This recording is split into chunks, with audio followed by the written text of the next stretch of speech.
The Copper Altar. Hashem told Bnei Yisroel, "Make a large mizbeach out of wood, covered in pure copper, outside in the yard that surrounds the Mishkan. This is where my people should bring animals to sacrifice. Build a ramp leading up to the fire at the top, and place rings on its side to hold poles so it can be carried during travels." This outside altar, also known as the Copper Altar, was holy, and miracles happened there all the time. For example, even though it stood under the open sky in the courtyard of the Mishkan, rain never put out its fire. And now the forecast. Heavy rain, followed by more rain and more rain, all over the place, besides for the outer court of the Mishkan. As usual, not even a single drop of rain fell in that area.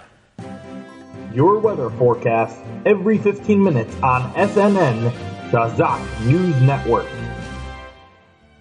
Also, even when the wind blew, the smoke from the altar always rose in a perfectly straight column right up to the sky. This Mizbeach was so important that much of the next Sefer, the book of Vayikra, was dedicated to the laws of bringing sacrifices on this outside altar. Sacred Shoals.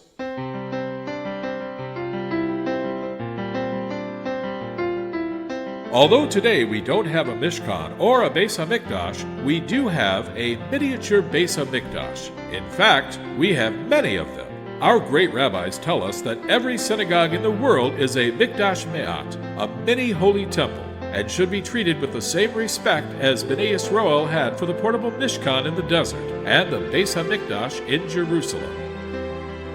If you ever have the opportunity to go to the Kotel HaMa'aravi, the Western Wall in Jerusalem, you can get a taste of that sense of awe and respect experienced by Bnei Yisroel in the days of the Mishkan and the Beis HaMikdash.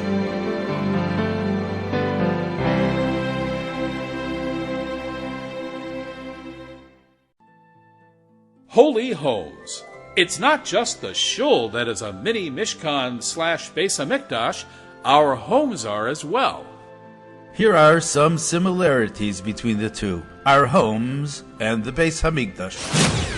Once upon a time, the korbanos on the Mizbeach used to bring holiness into the world. Now, our tables, when surrounded by people having lively conversations about Torah, accomplish the very same thing. Absolutely amazing! We begin our Shabbos meal by dipping some challah into salt. This is the best thing I have ever put in my mouth! Just like the karbanos, which were always salted. Our tables are likened to a mizbeach, which had to be built without any sharp iron tools. And that's how the custom began, to remove all the knives from the table before benching. Grace after meal. I never knew that. Remember the 12 special loaves of bread that the Kohanim would place on the shulchan every Shabbos? Remember? How in the world could I ever forget? Well, some holy tzaddikim have a custom to have 12 loaves of challah on their Shabbos tables. For simple people like us at Shazak, it's our custom to have 2 chalos, each made of 6 strands of dough. Let me take out my calculator. That's 6 plus 6 equals 12. The guy is brilliant. There was a special place in the Beis HaMikdash called the Lishkas Chashaim, the secret room, where people would quietly leave money to be distributed among the poor. The pushka, tzedakah box, in every Jewish home is a continuation of this wonderful custom. Is that important? It's very important. Bottom line, it's not only the Beis HaMikdash or the Beis HaKnesses, the shul, that are holy places. It's also your home, your bias. Now do you understand? Absolutely. If you like this Taste of Shazak Parsha video, you'll love the complete video at Shazak.com.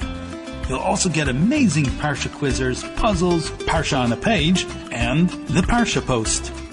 Use coupon code Shazak for a great discount.